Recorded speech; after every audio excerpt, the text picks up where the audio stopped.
दोस्तों स्वागत करता हूं आपका एक बार फिर से एडो आवर के ऑनलाइन प्लेटफार्म पर। दोस्तों आज अपन बात करने वाले हैं पृथ्वी की गतियों के बारे में, साथ ही हम बात करेंगे ब्रह्मांड के बारे में। दोस्तों बस बिना देरी किए हम शुरू करते हैं। आज का पहला क्वेश्चन लेते हैं फटाफट से। भू कक्षा किसे कहा जाता है? दोस्तों मैं आपको बता देता हूं, जैसा हम पहले हमेशा करते आए हैं, प्रत्येक क्वेश्चन के लिए आपको 20 सेकंड का टाइम मिलेगा। 20 सेकंड के अंदर अंदर अपना आंसर कमेंट बॉक्स में आप लिख दीजिए। ओके दोस्तों, पहला क्वेश्चन था भू कक्षा किसे कहते हैं। टाइम मैंने आपका शुरू कर दिया है, फटाफट से आपको आंसर देना है कि भू कक्षा किसे कहेंगे। पृथ्वी के परिक्रमण मार्ग को, या पृथ्वी के परिभ्रमण मार्ग को, या उपयुक्त दोनों को, या उपयुक्त में से कोई भी नहीं। फटाफट से आंसर अपना कमेंट बॉक्स में दे दीजिए कि कौन होगा भू कक्षा। भू कक्षा हम किसे कहेंगे। टाइम आपका समाप्त हो रहा है, फटाफट से आंसर दे दीजिए। टाइम आपका समाप्त हो रहा है, टाइम समाप्त हो चुका है। अब दोस्तों यहाँ यदि हम बात करते हैं कि भू कक्षा किसे कहेंगे, तो वास्तव में दोस्तों भू कक्षा क्या होता है? पृथ्वी का जो परिक्रमण पथ होता है, जो कि सूर्य के चारों ओर होता है। सूर्य के चारों ओर का जो परिक्रमण पथ होता है उसी को हम क्या कहते हैं? भू कक्षा कहते हैं। ध्यान रखना है। ओके ना दोस्तों, आगे बढ़ते हैं नेक्स्ट क्वेश्चन पे।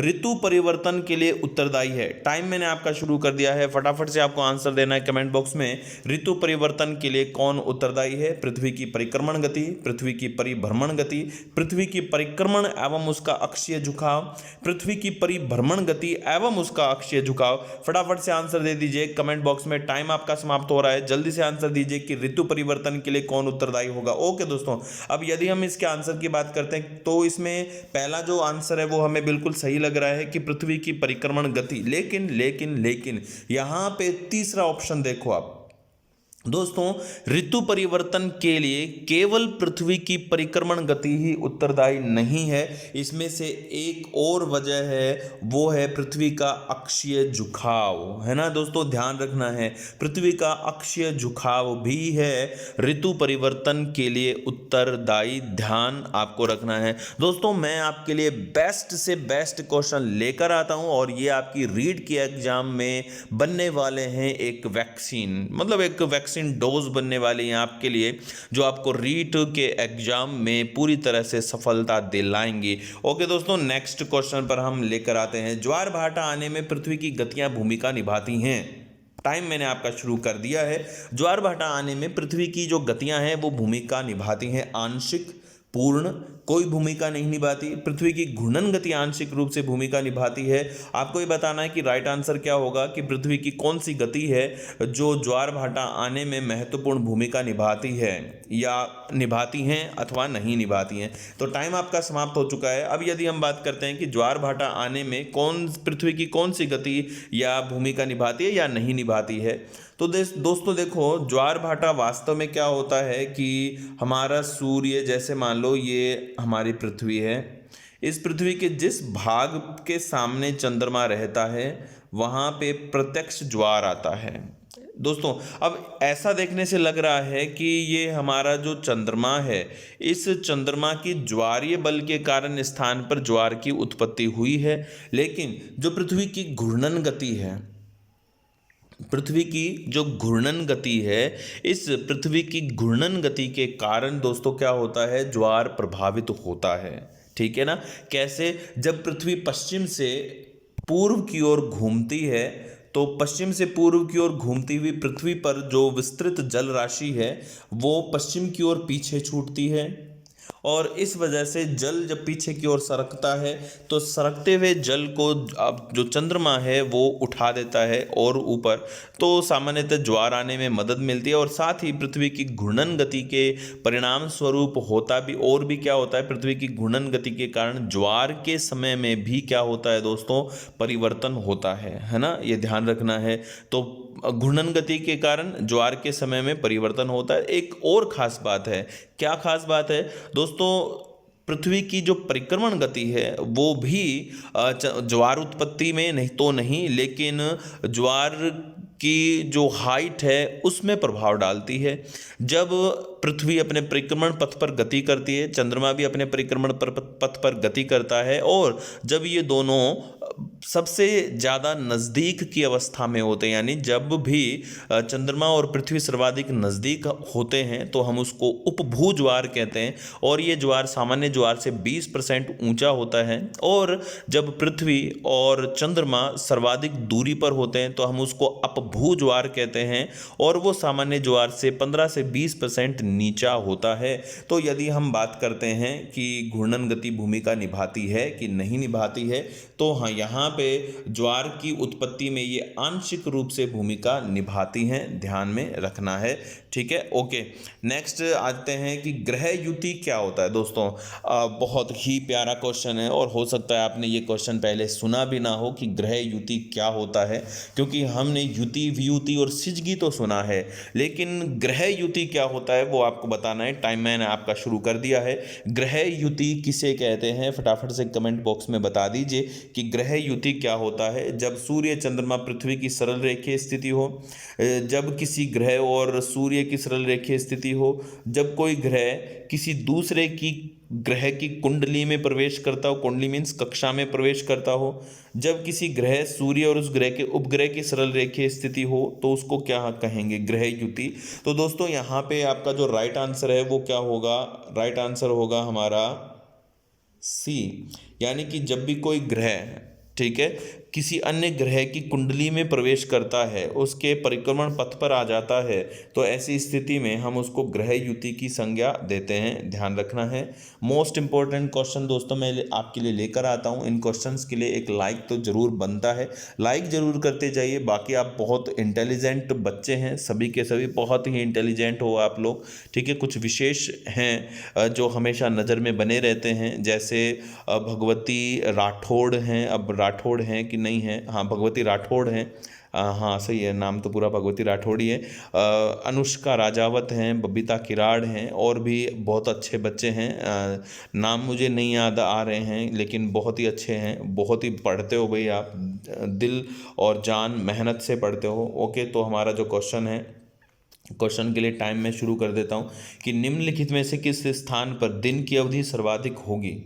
बांसवाड़ा, चंडीगढ़, कोलकाता, चेन्नई, किस स्थान पर दिन की अवधि सबसे ज़्यादा होगी। दोस्तों बहुत बहुत प्यारा क्वेश्चन है, और इसका जो मोस्टली जो आंसर है ना वो बच्चे रॉन्ग देते हैं। मोस्टली बच्चे इस क्वेश्चन का आंसर रॉन्ग देते हैं। आप देखते हैं कि आप इसका आंसर सही देते हैं या रॉन्ग देते हैं। तो किस स्थान पर दिन की अवधि सबसे ज़्यादा होगी, बांसवाड़ा, चंडीगढ़, कोलकाता या चेन्नई। तो अब आपको लग रहा होगा कि हाँ बांसवाड़ा इसका राइट आंसर होना चाहिए। तो दोस्तों इसका जो राइट आंसर है वो बिल्कुल गलत सोच रहे हैं आप, इसका राइट आंसर होगा चंडीगढ़। अब कैसे, देखो दोस्तों ऐसा होता है कि जब हम पृथ्वी की गतियां पढ़ते हैं, पृथ्वी की गतियां पढ़ते हैं, तो जैसे जैसे हम भूमध्य रेखा से ध्रुवों की ओर जाने लगते हैं तो क्या होता है, सूर्य के प्रकाश की जो मात्रा है वो कम होती जाती है, लेकिन उसकी अवधि बढ़ती जाती है। कहने का अर्थ है कि ध्रुवों पर दिन लंबे होते हैं, और जैसे ही जैसे भूमध्य रेखा से ध्रुवों की ओर बढ़ते जाएंगे तो दिन की अवधि बढ़ती जाती है। आपको पता है कि पृथ्वी के अपने अक्ष पर झुकाव होने की वजह से ध्रुवों पर 6 माह तक के दिन होते हैं और 6 माह तक की रातें भी होती हैं। तो सबसे लंबे दिन, अगर आपसे कोई पूछे कि सबसे लंबे दिन कहाँ होते हैं, तो सबसे लंबे दिन पृथ्वी पर ध्रुव पर होते हैं, 6 माह के होते हैं, है ना। तो भूमध्य रेखा से जैसे जैसे दूरी बढ़ती जाती है, दिन की अवधि क्या होती जाती है, बढ़ती जाती है, ठीक है। लेकिन उसी गोलार्ध में जिस गोलार्ध में सूर्य सीधा चमक रहा हो, ठीक है, ये ध्यान रखना है। उसके विपरीत तो क्या होगा, रात की अवधि बढ़ती जाएगी। जैसे मान लो सूर्य उत्तर गोलार्ध में यहाँ पे कर्क रेखा पर है, तो दक्षिण गोलार्ध में भूमध्य रेखा से ध्रुवों की ओर जाने पर क्या होगा, रात की अवधि बढ़ती जाएगी, है ना। आई होप आप समझ गए होंगे, नहीं समझे होंगे तो आप मुझे बता देना, मैं डायग्राम बना के आपको ज्योग्राफी आवर जो टेलीग्राम ग्रुप है उसमें सेंड कर दूंगा। ओके दोस्तों, नेक्स्ट क्वेश्चन पर हम आते हैं। ब्लू मून परिघटना क्या होती है। ब्लू मून परिघटना बहुत ही प्यारा क्वेश्चन है दोस्तों। ब्लू मून होता है, सुपर मून होता है, ब्लड मून होता है, ये काफ़ी अच्छे अच्छे क्वेश्चन आते हैं, पूछे जाते हैं। तो पहले हम बात करते हैं कि ब्लू मून क्या होता है। पहला ऑप्शन है इसमें चंद्रमा का बड़ा दिखाई देना, और पूर्णिमा के समय चंद्रमा का बड़ा दिखाई देना। एक कैलेंडर माह में 2 पूर्णिमा हो तो दूसरी पूर्णिमा को ब्लू मून कहते हैं। एक कैलेंडर माह में माह है, ये माह नहीं है। एक कैलेंडर माह में 2 पूर्णिमा हो तो पहली पूर्णिमा हो उसको ब्लू मून कहते हैं। तो दोस्तों मैं आपको बताऊं, इसका जो राइट आंसर होना चाहिए वो ये होगा कि एक कैलेंडर माह में जब 2 पूर्णिमाएं होती है, यानी एक ही महीने में जब 2 पूर्णिमा हो तो उनमें से जो दूसरी पूर्णिमा होती है उसको हम बोलते हैं ब्लू मून। और जब चंद्रमा उपभू की स्थिति में होता है, चंद्रमा जब उपभू की स्थिति में, उपभू जब पृथ्वी के सबसे नज़दीक होता है तो उस समय चंद्रमा looks bigger than the other days, so it is called super moon. ठीक है, ध्यान रखेंगे। ओके, आगे बढ़ते हैं नेक्स्ट क्वेश्चन पे। सुपरमून परिघटना किसे कहा जाता है, कब या किसे कहा जाता है? उपभू की जो स्थिति है दोस्तों, इस पर तो हम बात कर ही चुके हैं। उपभू की जो स्थिति है वो ही क्या बनती है, सुपरमून की घटना बनती है। उस समय चंद्रमा अन्य के दिनों की तुलना में क्या आता है, वो बड़ा नजर आता है। ओके, आगे बात करते हैं कि पृथ्वी का परिक्रमण वेग क्या है। पृथ्वी का परिक्रमण वेग क्या है, यानी पृथ्वी की जो घूमने की स्पीड है वो क्या है? तो दोस्तों पृथ्वी की घूमने की स्पीड है 29.8 किमी प्रति सेकंड। ठीक है, आगे बढ़ते हैं नेक्स्ट क्वेश्चन पे। कोरोना क्या कहलाता है? ओहो, क्या क्वेश्चन है भाई, कोरोना है ना, कोरोना बीमारी। दोस्तों ये कोरोना बीमारी की बात नहीं कर रहे हैं हम, ध्यान रखना है। कोरोना एक परिघटना होती है, खगोलीय परिघटना होती है। ठीक है, उसको कोरोना कहा जाता है। तो अब यहाँ ध्यान से आपको एग्जाम्पल ऑप्शन हैं, उनमें से आपको आंसर देना है। तो कोरोना क्या कहता है? सूर्य का प्रकाश चित्त भाग, सूर्य का वह भाग जो आंखों से दिखाई देता है, सूर्य का बाह्यतम भाग जो केवल सूर्य ग्रहण के समय दिखाई देता है, या ध्रुव पर दिखाई देने वाला रंगीन प्रकाश। तो दोस्तों इसका जो राइट आंसर होता है वो ये होता है कि सूर्य का जो बाह्यतम भाग है जो हमें सूर्य ग्रहण के समय दिखाई पड़ता है वो ही क्या कहलाता है, वो ही कोरोना कहलाता है। ठीक है, ध्यान रखना है आपको। नेक्स्ट, पृथ्वी की उत्पत्ति का बिग बैंग सिद्धांत किसने दिया था? टाइम मैं आपका शुरू कर रहा हूँ, फटाफट से आंसर दे दीजिए कि पृथ्वी की उत्पत्ति का, या यूँ कहो कि ब्रह्मांड की उत्पत्ति की जो बिग बैंग थ्योरी है वो किसने दी थी? George Lemaître, Thomas gold, Copernicus, पूरा नाम नहीं आया, कोपरनिकस और हेराल्ड। फटाफट से आंसर दे दीजिए कि पृथ्वी की उत्पत्ति का बिग बैंग सिद्धांत किसने दिया था? George Lemaître, Thomas gold, Copernicus या हेराल्ड? फटाफट से आंसर दे दीजिए। राइट आंसर आपका मैं बता देता हूँ, जॉर्ज लेमेत्रे। ये वो व्यक्ति हैं जिन्होंने ब्रह्मांड की उत्पत्ति का बिग बैंग सिद्धांत दिया था। आगे बढ़ते हैं। सूर्य के चारों ओर परिक्रमा, सूर्य के चारों ओर की जो परिक्रमा होती है इसकी एक अवधि पूर्ण करने में पृथ्वी अपने अक्ष पर कितनी बार घूर्णन करती है? वाह दोस्तों, ये इजी क्वेश्चन है, बट थोड़ा सा जल्दबाजी अगर हम करते हैं तो ये क्वेश्चन रॉन्ग भी हो जाता है।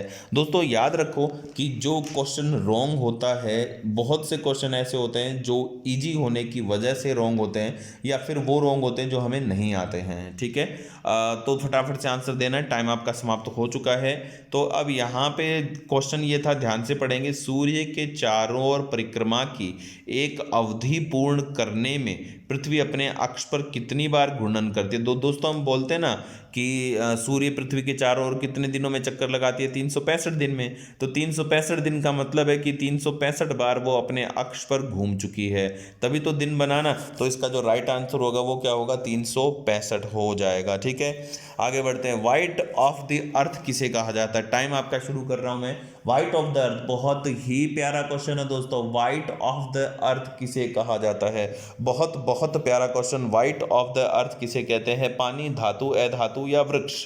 वाइट ऑफ द अर्थ किसे कहा जाता है? टाइम आपका समाप्त हो रहा है, फटाफट से आंसर दे दीजिए। वाइट ऑफ द अर्थ किसे कहा जाता है? टाइम समाप्त हो चुका है। अब यदि हम बात करें कि वाइट ऑफ द अर्थ किसे कहा जाता है, पानी, धातु, अधातु, तो दोस्तों जो धातु होता है ना, धातु, इसे वाइट ऑफ द अर्थ कहा जाता है। ठीक है, ये ध्यान रखना है। मेटल को वाइट ऑफ द अर्थ कहा जाता है। ठीक है, क्योंकि ये पृथ्वी के भीतर पिघली हुई अवस्था में मिलता है। और दूसरी बात, यदि हम पानी की बात करें तो पानी हमें किस रूप में मिलता है? वाष्प के रूप में धरातल के भीतर देखने को मिलता है।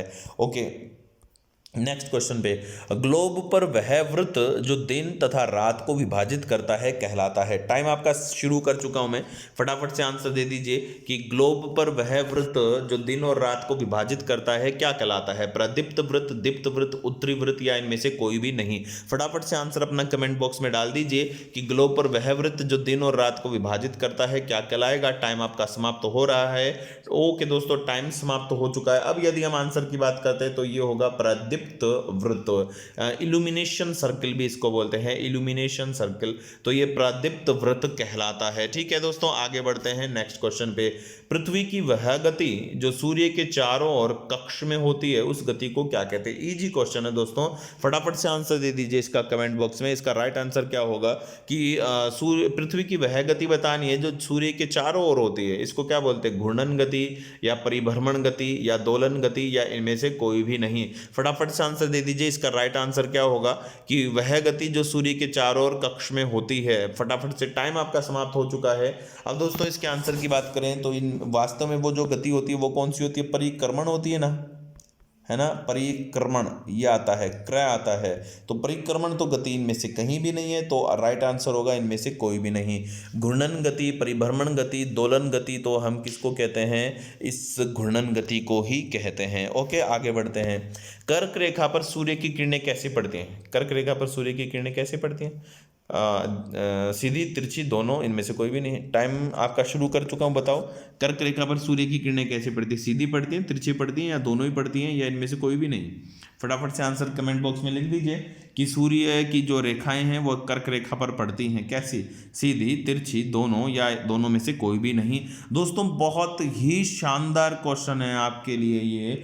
आप इन क्वेश्चंस को यदि याद रख लेते हैं तो मैं समझता हूँ आपका जो रीट एग्जाम है वो बहुत ही आसान हो जाएगा। दोस्तों हम इसी तरह से आपके लिए कंटिन्यू आपको ज्योग्राफी टेस्ट पेपर हल करवाते रहेंगे। यदि हम इसके आंसर की बात करें तो दोस्तों कर्क रेखा पर सूर्य की किरणें कैसी रहती हैं, सीधी भी होती हैं, तिरछी भी होती हैं। सीधी होती है सिर्फ वर्ष में एक बार, कब, 21 जून को। बाकी ऑल ओवर द जो डे है वो मतलब जितने भी दिन हैं 21 जून को छोड़ के, उस समय हमेशा सूर्य की किरणें कर्क रेखा पर तिरछी रहती हैं, बस लंबवत एक ही दिन होती है। तो दोनों ही राइट आंसर हो जाएंगे, सीधी भी और तिरछी भी। ओके, आगे बढ़ते हैं नेक्स्ट क्वेश्चन पे। पृथ्वी दिवस कब मनाया जाता है। इजी क्वेश्चन है, आप बता पाएंगे पृथ्वी दिवस कब मनाया जाता है। दोस्तों बताओ पृथ्वी दिवस कब मनाया जाता है। 20 मार्च, 22 अप्रैल, 5 जून, 24 सितंबर। फटाफट से आंसर दे दीजिए, इजी क्वेश्चन है तो मैं सीधा ही आंसर देना चाहूँगा। 22 अप्रैल जो है ना दोस्तों, 22 अप्रैल को हम विश्व पृथ्वी दिवस मनाते हैं। ओके, आगे बढ़ते हैं। पृथ्वी दिवस 2020 की थीम क्या है। तो दोस्तों ये क्वेश्चन थोड़ा सा हार्ड है तो मैं इसका सीधा ही आंसर दूंगा कि आपको तुक्का मारने की आवश्यकता नहीं है कि पृथ्वी दिवस 2020 की थीम क्या है। तो वो है क्लाइमेट एक्शन, है ना, यानी जलवायु से संबंधित था। जलवायु परिवर्तन में जो चेंजेज हो रहे, मतलब जलवायु परिवर्तन जो हो रहा था उसमें चेंजिंग के लिए ये था। ठीक है दोस्तों, आगे बढ़ते हैं नेक्स्ट क्वेश्चन पे। विश्व पर्यावरण दिवस 2020 की क्या थीम रही है। ये भी एक अच्छा क्वेश्चन है। विश्व पर्यावरण दिवस 2020 की थीम क्या रही है, ये भी मैं सीधा बताना चाहूँगा। विश्व पर्यावरण दिवस की थीम रही है जैव विविधता। ठीक है, ये ध्यान रखना है आपको। ओके, आगे बढ़ते हैं नेक्स्ट क्वेश्चन पे। संयुक्त राष्ट्र पर्यावरण कार्यक्रम, बहुत ही अच्छा क्वेश्चन है। संयुक्त राष्ट्र पर्यावरण कार्यक्रम की शुरुआत कब हुई थी। 1948, 1972, 1975 या 1980। बहुत ही प्यारा क्वेश्चन है दोस्तों। ये जैव विविधता वाला क्वेश्चन आ गया यहाँ पे, 2-3 क्वेश्चन, बट कोई बात नहीं, सभी क्वेश्चन आपके लाभ के लिए ही हैं। संयुक्त राष्ट्र पर्यावरण कार्यक्रम यानी UNEP, United Nation Environmental Programme शुरू कब हुआ था। तो फटाफट से आंसर देना है आपका, टाइम आपका सीमित है, जल्दी से आंसर दे दीजिए कि UNEP की शुरुआत कब हुई थी। फटाफट से आंसर दे दो, टाइम समाप्त हो चुका है। अब यदि दोस्तों इसके आंसर की बात करते हैं तो UNEP की प्रोग्राम शुरू हुआ था 1972 में और UNEP का जो मुख्यालय वो है नैरोबी, केन्या में। ठीक है, आगे बढ़ते हैं। वाह दोस्तों, बहुत ही प्यारा क्वेश्चन है। पृथ्वी तथा चंद्रमा के मध्य का अंतरिक्ष क्या कहलाता है। बहुत ही जबरदस्त क्वेश्चन है दोस्तों। पृथ्वी और चंद्रमा के मध्य का जो अंतरिक्ष है इसको क्या कहते हैं। लूनर, सिस लूनर, अर्थ स्पेस, लोनार स्पेस। फटाफट से आंसर दे दीजिए जल्दी से कमेंट बॉक्स में कि पृथ्वी और चंद्रमा के बीच का जो अंतरिक्ष है इसको हम क्या कहते हैं। फटाफट से आंसर दे दीजिए, पृथ्वी और चंद्रमा के मध्य का जो अंतरिक्ष है वो क्या कहलाता है। ओके दोस्तों, टाइम आपका समाप्त हो चुका है। यदि आंसर की हम बात करें तो पृथ्वी और चंद्रमा के बीच का जो अंतरिक्ष है इसको सिस लूनर कहा जाता है। ठीक है, आगे बढ़ते हैं नेक्स्ट क्वेश्चन पे। 45 डिग्री से 66.5 डिग्री, साढ़े कैसे लिखा है, कोई बात नहीं, ठीक है। 45 डिग्री से साढ़े किस तरह से टाइप करते हैं ये क्वेश्चन, साढ़े साढ़े कैसे लिखा है, चलो कोई नहीं। 45 डिग्री से 66.5 डिग्री उत्तर व दक्षिण अक्षांश के मध्य का भाग क्या कहलाता है? उष्ण कटिबंध, उपोष्ण कटिबंध, शीतोष्ण कटिबंध और अंतरा उष्ण कटिबंध। टाइम आपका शुरू मैंने कर दिया है। बताना है दोस्तों, 45 डिग्री से 66.5 डिग्री वाला हमारी जो पृथ्वी है, पृथ्वी पर जो ताप कटिबंध खींचे जाते हैं, मान लो ये 45 डिग्री और ये 66.5 डिग्री, इसके बीच वाला क्या है, ये भूमध्य रेखा। तो ये बीच वाला जो पोर्शन है ये क्या कहलाता है ना। तो दोस्तों इसका टाइम आपका समाप्त हो रहा है, फटाफट से आंसर दे दीजिए कि क्या कहते हैं 45 डिग्री से 66.5 डिग्री को। ये होता है दोस्तों शीतोष्ण कटिबंध, है ना। मतलब ऐसा समझिए, भूमध्य रेखा से कर्क व मकर रेखा के बीच में उष्ण, भूमध्य रेखा से कर्क और मकर तो हो गया उष्ण। अब कर्क रेखा से लेके 45 तक उपोष्ण, 45 से 66.5 शीतोष्ण और 66.5 से 90 शीत हो जाता है। ठीक है, आगे बढ़ते हैं नेक्स्ट क्वेश्चन पे। कर्क व मकर रेखा के मध्य कितने अक्षांश होते हैं? वाह दोस्तों, देखो कितने प्यारे प्यारे क्वेश्चन आपके लिए मैं लेके आया हूँ। फटाफट से इन क्वेश्चन के लिए लाइक तो दे ही दीजिए। कर्क रेखा व मकर रेखा के मध्य कितने अक्षांश का अंतर है? 46 डिग्री लगभग, या 47 डिग्री, या 23 डिग्री, या 23.5 डिग्री। आप फटाफट से आंसर कमेंट बॉक्स में लिख दीजिए कि कर्क व मकर रेखा के बीच में कितने देशांतरों का अंतर है, सॉरी अक्षांशों का अंतर है। तो राइट आंसर होगा 47 अक्षांश। क्यों लगभग ना, 23.5, 23.5, 23 2 46, और हाँ लगभग 47 डिग्री अक्षांश का अंतर है। ठीक है, ध्यान रखेंगे। ओके, आगे बढ़ते हैं। उपसौरिक व अपसौरिक को मिलाने वाली रेखा, ओ दोस्तों ये शायद आपने क्वेश्चन सुना ही नहीं होगा। उपसौर व अपसौर को मिलाने वाली जो रेखा होती है क्या होता है? दोस्तों देखो, एक डायग्राम हम बनाते हैं। डायग्राम के लिए एक पेज खाली नहीं है हमारे पास, इसी में बनाना पड़ेगा। ऐसा होता है कि जैसे ये तो हो गई है, ये हो गया हमारा सन, ठीक है, ये हो गई हमारी अर्थ, एक और एक और हो गई हमारी अर्थ। ठीक है, अब दोस्तों क्या होता है कि जब सूर्य और पृथ्वी की जो अधिकतम दूरी होती है ये तो होता है अपसौर और ये होता है उपसौर। अब ये जो रेखा है इन दोनों को मिलाने वाली, ठीक है, यानी कि उपसौर और अपसौर की स्थिति को मिलाने वाली जो रेखा होती है उसको हम क्या बोलते हैं? तो वो रेखा कहलाती है एपसाइड रेखा। क्या कहलाती है? एपसाइड रेखा कहलाती है। ठीक है, ये ध्यान रखना है। आगे बढ़ते हैं नेक्स्ट पे। पृथ्वी 1 घंटे में कितना घूमती है? ओके, टाइम मैंने शुरू कर दिया है, फटाफट से आंसर दे दीजिए कि पृथ्वी 1 घंटे में कितना घूमती है। 15 डिग्री, 10 डिग्री, 1 डिग्री या 4 डिग्री? पृथ्वी 1 घंटे में कितना घूम जाती है? 15 डिग्री, 10 डिग्री, 1 डिग्री या 4 डिग्री? टाइम आपका समाप्त हो रहा है, फटाफट से आंसर कमेंट बॉक्स में लिख दीजिए। क्या इसका आंसर होगा? फटाफट से आंसर कमेंट बॉक्स में लिख दो, फटाफट से लिख दो। टाइम समाप्त हो चुका है। यदि दोस्तों हम बात करें कि पृथ्वी 1 घंटे में कितना घूमती है, तो सिंपल ही इसका आंसर है पृथ्वी 1 घंटे में 15 डिग्री घूमती है, और कितना। ठीक है, इसी वजह से 15 डिग्री को हम घंटा देशांतर भी कहते हैं। 15 डिग्री जो होता है ना, इसको घंटा देशांतर भी कहा जाता है। ठीक है, ओके, आगे बढ़ते हैं नेक्स्ट पे। ग्लोब पर खींची गई प्रतिच्छेदी रेखाओं को क्या कहते हैं? क्या प्यारा सा क्वेश्चन है ना, मतलब मीठा सा क्वेश्चन है। देखो आंसर दो फटाफट से कि ग्लोब पर खींची गई प्रतिच्छेदी जो रेखाएं हैं इनको क्या कहते हैं? जल्दी से प्यारा सा आंसर दो। ग्लोब पर खींची गई प्रतिच्छेदी रेखाओं को हम क्या कहते हैं? जल्दी से आंसर दे दीजिए। भौगोलिक रेखाजाल, अक्षांश, देशांतर या उपरोक्त में से कोई भी नहीं? फटाफट से आंसर दे दीजिए। टाइम समाप्त हो चुका है दोस्तों। अभी दोस्तों यहाँ पे बात करें तो इनको हम क्या कहेंगे? भौगोलिक रेखा जाल या ग्रिड कहेंगे। मतलब ये हमारा ग्लोब है, इस ग्लोब पर ये रेखाएं खींची गई हैं, ये तो देशांतर। अब इनका प्रतिच्छेदन करते हुए ये दूसरी रेखाएं, तो इस अक्षांश और देशांतर रेखा का जो जाल है इसको हम क्या कहते हैं? भौगोलिक रेखा जाल या ग्रिड कहते हैं। आगे बढ़ते हैं नेक्स्ट क्वेश्चन पे। कोणीय दूरी अक्षांश कहलाती है, ठीक है। अच्छा, वह कोणीय दूरी अक्षांश कहलाती है जिस कोणीय दूरी का निर्धारण कहाँ से करते हैं? दोस्तों ये बताना है कि जो वह कोणीय दूरी जिसको हम अक्षांश कहते हैं उसका निर्धारण कहाँ से होता है। टाइम आपका शुरू कर चुका हूँ मैं, फटाफट से बता दीजिए कि ये कोणीय दूरी कहाँ से निर्धारित होती है? पृथ्वी के केंद्र से, या भूमध्य रेखा के तल से, या पृथ्वी के केंद्र तथा भूमध्य रेखा के तल से, अथवा ग्रीनविच तथा भूमध्य रेखा के मिलन बिंदु से। आपको ये बताना है कि ये कहाँ से कोणीय दूरी का निर्धारण होता है। फटाफट से आंसर दे दीजिए। पृथ्वी के केंद्र से या भूमध्य रेखा के तल से, ग्रीनविच या भूमध्य रेखा के मिलन बिंदु से, भूमध्य रेखा के तल से या पृथ्वी के केंद्र से। तो टाइम आपका समाप्त हो चुका है। तो दोस्तों इसका राइट आंसर होता है पृथ्वी के केंद्र व भूमध्य रेखा के तल से। ठीक है, ये ध्यान रखना है आपको। ओके, आगे बढ़ते हैं। नेक्स्ट, निम्नलिखित में से कौन सा वृहत वृत्त का उदाहरण है। दोस्तों आपको ये बताना है कि वृहत वृत्त कौन है इनमें से। टाइम आपका मैंने शुरू कर दिया है। ग्रेट सर्कल कौन है, कर्क रेखा, मकर रेखा, भूमध्य रेखा या आर्कटिक रेखा। फटाफट से आंसर कमेंट बॉक्स में लिख दीजिए कि कौन है वृहत वृत्त इनमें से। फटाफट से आंसर कमेंट बॉक्स में लिख दो। वृहत वृत्त कौन है दोस्तों, फटाफट से आंसर बताओ, जल्दी से जल्दी, एकदम जल्दी। टाइम समाप्त हो गया है, हो ही गया है। ठीक है, तो दोस्तों हमारी पृथ्वी पर भूमध्य रेखा है जो है ना, वो क्या है, एक ग्रेट सर्कल है। ठीक है, आगे बढ़ते हैं। धरातल पर 1 डिग्री अक्षांश की दूरी निम्नलिखित में से क्या है। टाइम मैं शुरू कर दिया है।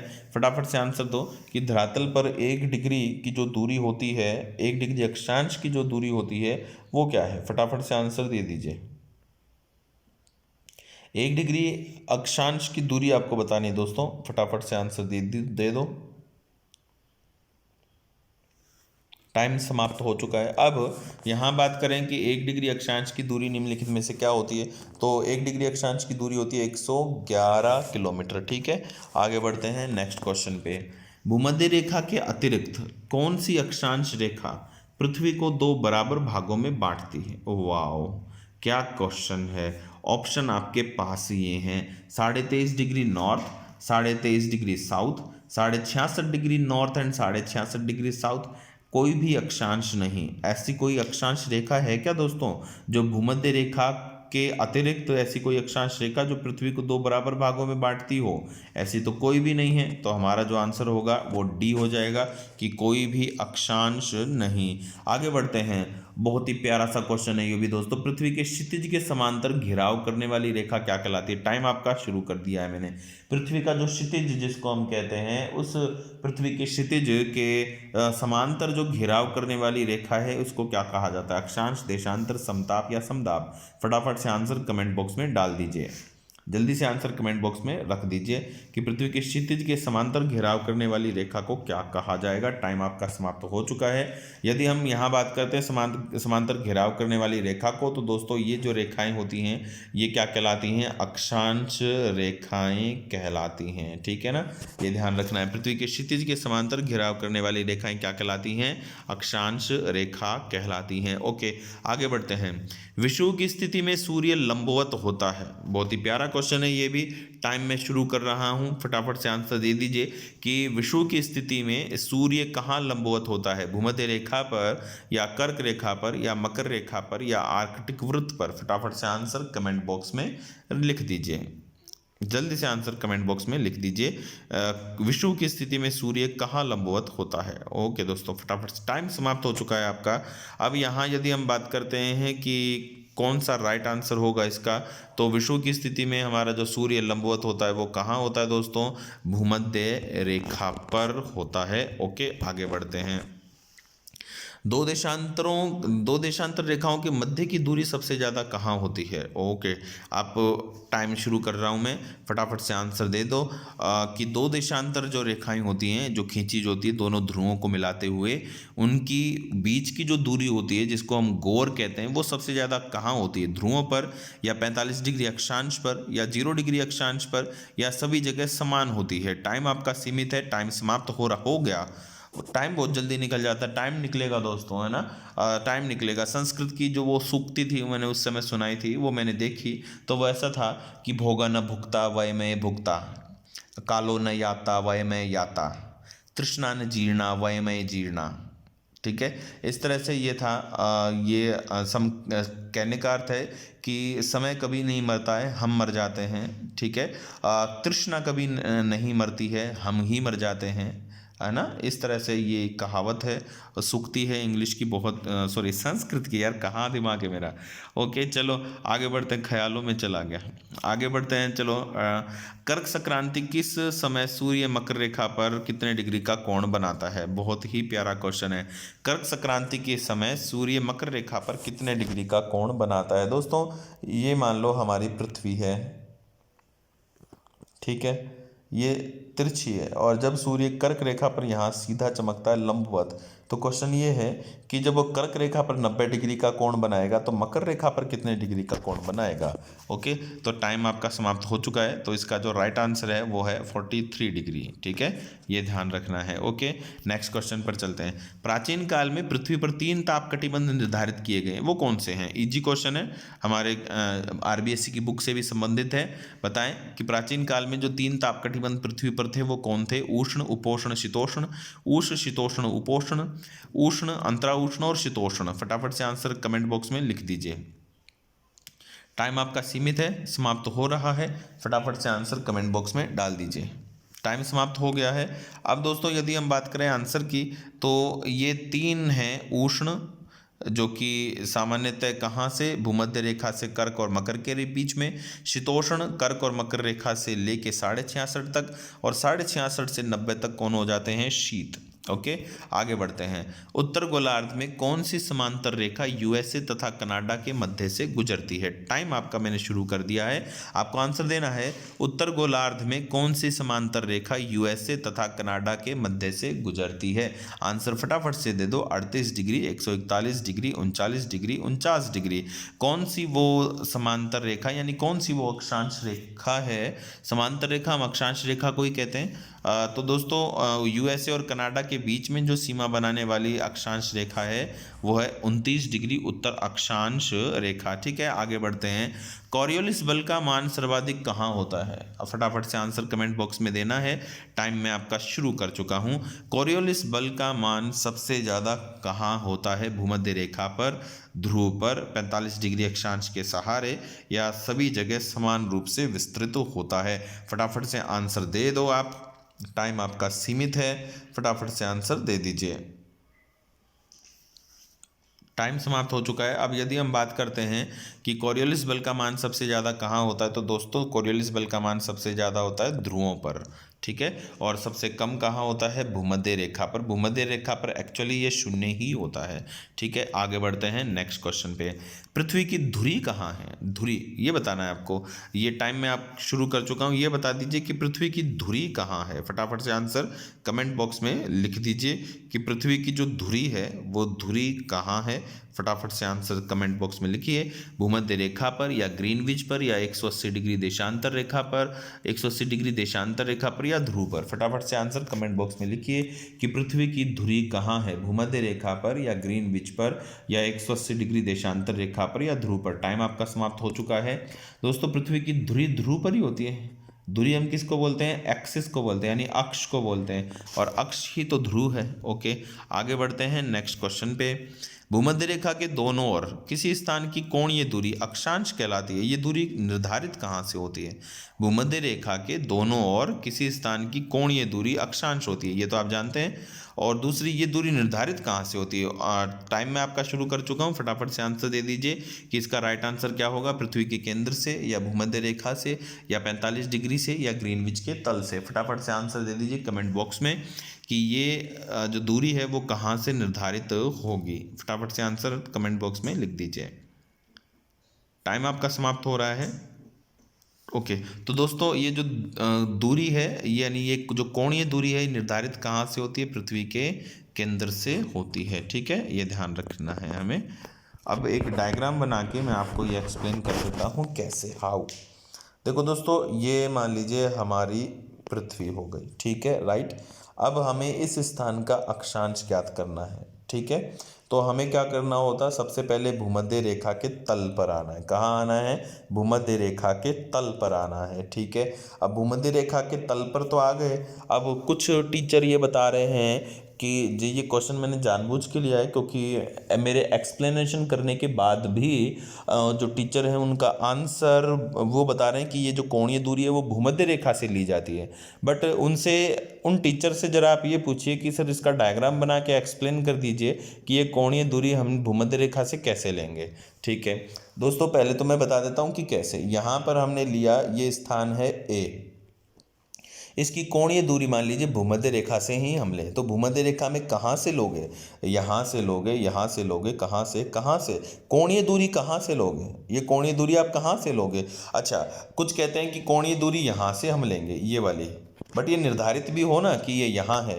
कैसे पता चलेगा कि कोई कहे कि 10 डिग्री की कोणीय दूरी निर्धारित कीजिए ना, एक्चुअल में क्वेश्चन मैं इसको बदल दूँ, वो अपना एक्सप्लेनेशन देते हैं, वो टीचर अपना एक्सप्लेनेशन देते हैं कि भूमध्य रेखा से निर्धारित होती है, वो डायग्राम बना के बच्चों को क्लास में भी बताते हैं। But how is this possible, I don't understand, कि वो मैं समझ नहीं पाता हूँ कि उनके दिमाग में क्या चल रहा होता है। एक्चुअल में क्या है कि वो कह रहे हैं चलो मान लो कि हम भूमध्य रेखा से इस कोणीय दूरी को बनाएं, तो ये स्थान है। अब कोई कहे कि 10 डिग्री की कोणीय दूरी बनाइए, 10 डिग्री की कोणीय दूरी, तो आपको इस पृथ्वी की परिधि पर कहाँ पता चलेगा कि 10 डिग्री की कोणीय दूरी हो गई है, नहीं पता चलेगा ना। तो इसके लिए हमें क्या करना होगा, तो सबसे पहले हमें एक हमारी अर्थ बनानी होगी। ये हमने अर्थ बना दी, ठीक है। ये भूमध्य रेखा के तल पर आ गए, फिर हम आ गए पृथ्वी के केंद्र पर। दोस्तों हमेशा पृथ्वी के केंद्र से ही निर्धारित होती है। अब यहाँ पे कोई कहे कि 15 डिग्री की कोणीय दूरी बना के दिखाइए या 15 डिग्री अक्षांश निर्धारित करके दिखाइए, तो भूमध्य रेखा के तल पर हम हमेशा यहाँ पे एक चांदा रखेंगे और चांदा रखने के बाद ये कोणीय दूरी बना देंगे और ये कोणीय दूरी क्या होगी, 15 डिग्री ऐसे नपेगी। ये ध्यान रखना है। पता नहीं उन टीचर के दिमाग में क्या चल रहा है, कैसे वो इसको सॉल्व कर पा रहे हैं और अपने गलत आंसर को भी सही साबित करने पे तुले हुए हैं। I don't understand. ठीक है, दूसरी बात, अगर जैसे मान लो वो कहते हैं कि चलो हम भूमध्य रेखा के तल से ही लेंगे, ठीक है, तो कोणीय दूरी भूमध्य रेखा से नापी जाएगी, तो यहाँ पे लो, है ना, ये हमारी रेखा है भूमध्य रेखा के तल से। कहाँ से, मैं तो यहाँ से नापूंगा, ये इस स्थान की कोणीय दूरी मापनी है, ठीक है। मैं तो यहाँ पे चांदा रखूँगा, ये चांदा रखा, कोणीय दूरी मापो कितने डिग्री आएगी। ये कोणीय दूरी मोर देन 60 डिग्री है, ये लगभग 85 डिग्री के आसपास कोणीय दूरी है। तो क्या अब इस स्थान का अक्षांश 85 हो गया क्या, पूछना जरा उनसे। अब यहाँ पे ये इसको अब कोणीय दूरी मानो, अब यहाँ से ये कोण बनाओ, अब जो कोणीय दूरी आएगी वो लगभग 45 डिग्री आएगी। तो ये जो 45 डिग्री है ये वास्तव में कोणीय दूरी है दोस्तों, ठीक है ना। आप समझ गए होंगे। अगर आप अभी भी नहीं समझ पा रहे हैं तो मैं आपको एक लाइव वीडियो में इसके बारे में आपको बता दूंगा। अगर मेरे पास ये वीडियो बनाया हुआ होगा तो मैं उसका लिंक डिस्क्रिप्शन में डाल भी दूंगा, वहाँ पे आप इसे अच्छे से समझ लेना, ठीक है ना दोस्तों। ओके, नेक्स्ट क्वेश्चन हमारे पास है तो लेते हैं। ओके दोस्तों, हमारे तो क्वेश्चन ही खत्म हो गए। तो फ्रेंड्स बस ये था हमारा आज का सेशन। कंटिन्यू साथ बने रहने के लिए थैंक यू। जय हिंद।